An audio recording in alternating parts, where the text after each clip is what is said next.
শিলচরের শতাধিক প্রাচীন সিভিল হাসপাতালে চিকিৎসাধীন বহির্বিভাগের রোগীদের এতদিন বিনামূল্যে সোনোগ্রাফি করার যে সুবিধা ছিল তা আজ থেকে রেডিওলজিস্টের অভাবে বন্ধ করে দেওয়া হয়েছে। এই ঘটনার তীব্র প্রতিবাদ জানিয়ে আজ সিভিল হাসপাতালের সামনে বিক্ষোভ প্রদর্শন করে সিভিল হাসপাতাল আধুনিকীকরণ দাবি কমিটি। বেলা 11:30 থেকে দুপুর 12:30 পর্যন্ত বিক্ষোভ চলাকালে সেখানে বক্তব্য রাখেন সংগঠনের মুখ্য আহ্বায়ক কমল চক্রবর্তী, নাগরিক স্বার্থ রক্ষা সংগ্রাম পরিষদের অন্যতম সদস্য দীপঙ্কর চন্দ্র এবং রূপং সাংস্কৃতিক সংস্থার সাধারণ সম্পাদক নিখিল পাল।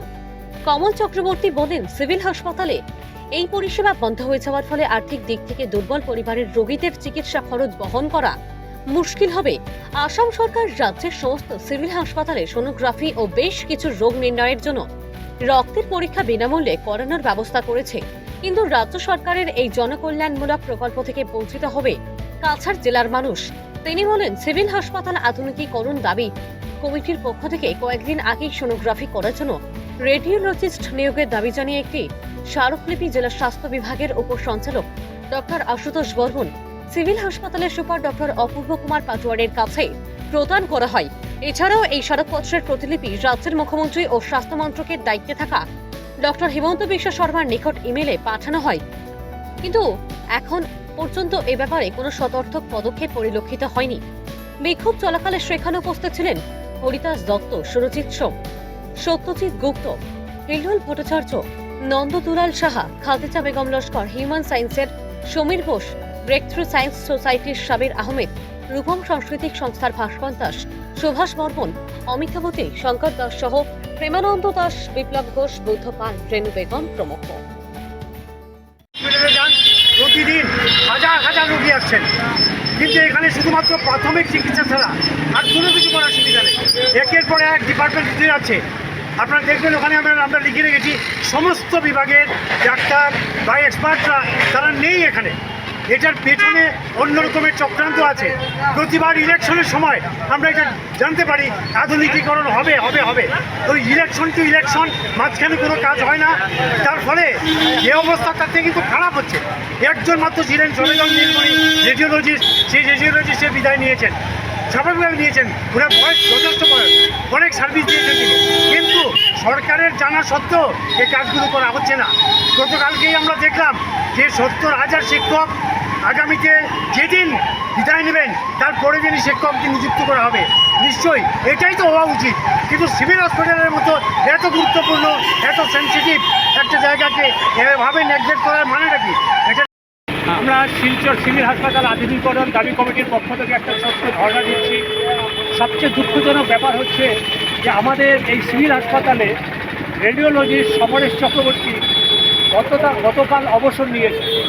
সেই বিষয়টা কিন্তু শুধু যে সিভিল হাসপাতালের সুপার জানেন তা নয়, জানেন জয়েন্ট ডিরেক্টর আশুতোষ বর্মন, জানেন মিশন ডিরেক্টর লক্ষ্মীপ্রিয়া দাস যিনি গুয়াহাটিতে আছেন। আমরা লক্ষ্মীপ্রিয়া দাসের কাছে মেইল পাঠিয়েছি, আমরা গভর্নর অফ আসামকে মেইল পাঠিয়েছি, আমরা আমাদের যে মুখ্যমন্ত্রী এবং স্বাস্থ্যমন্ত্রী হিমন্ত বিশ্ব শর্মা তাকেও পাঠিয়েছি, কিন্তু এখন পর্যন্ত তারা সিভিল হাসপাতালে এখনও পর্যন্ত রেডিওলজিস্ট নিয়োগ করেনি। এবার এই রেডিওলজিস্ট নিয়োগ না করাতে কেউ এখানে সোনোগ্রাফি আর করতে পারবে না। এবার সবচেয়ে বেশি সমস্যায় পড়ে গেছে বিশেষত গর্ভবতী মহিলারা, যারা এখানে ট্রিটমেন্ট করাতেন। তারা গতকালকে ছিলেন, আজকে এসছেন দু-একজন, তারা বলছে যে এখানে নাকি সোনোগ্রাফি হবে না, যে সোনোগ্রাফি কোথায় করবে। এই যে ভাবে একটা শিলচরের মতো একটা সিভিল হাসপাতালে যদি একজন রেডিওলজিস্ট নিয়োগ করতে না পারে তাহলে আমরা কোথায় যাব? সেই জন্যই আমরা আজকে রাস্তায় নেমেছি। তবে আজকের আন্দোলন শুধু এখানেই শেষ হবে না, আমরা পরবর্তীতে আন্দোলন আরও জোরদার করব, যতক্ষণ না পর্যন্ত এখানে শিলচরে নিউরোলজিস্ট তৈরি হয়, যতক্ষণ না পর্যন্ত রেডিওলজিস্ট এখানে আসে, ততক্ষণ পর্যন্ত করে যাবে। আরেকটা অদ্ভুত ব্যাপার হচ্ছে যে গত ভোটের 2 মাস আগে আপনার সিভিল হাসপাতালের ভেতরে 50 বেডের একটা ক্রিটিক্যাল এয়ার ইউনিট মানে আইসিইউ তৈরি হওয়ার কথা। তখনই তাদের সবাইকে কোয়ার্টার ছেড়ে দিতে বলা হয়েছে, কোয়ার্টার ছেড়েও দেওয়া হয়েছে, কিন্তু এখন পর্যন্ত সেই ব্যাপারটা কী পর্যায়ে আছে আমরা কেউ জানি না।